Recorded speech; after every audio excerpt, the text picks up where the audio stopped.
бір үйге бірнеше баланың біреуінің ризық несібесін Алла тағала арттырып қояды екен. Ол баланың немесе әйелінің пысықтығынан емес, ол Алланың басқа бауырларына қалай көмектесе алады екен деп сынап берген аманаты.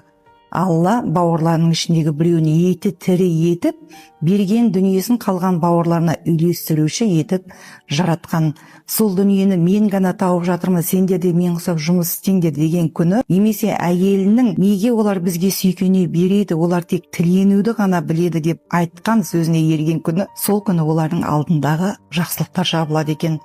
Ризық ол Алланың сынағы.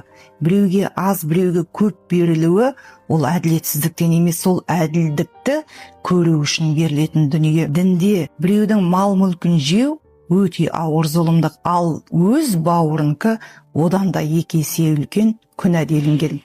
Сіз құласаңыз, алыста жүрсе де жүрегі сыздап уайымдайтын, көтерілсеңіз мерейі тасып қуанатын сол бауырлар ғана екенін біліңіз. Ал жолдан қосылғандар сізді кез келген уақытта жолда қалдырып кете алады.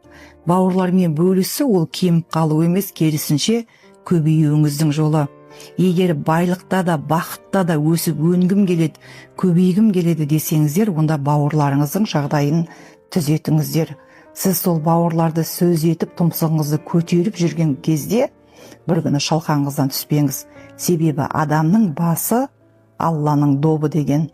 Ал Алла бауырларын сүйетіндерді сүйетінін біліңіздер.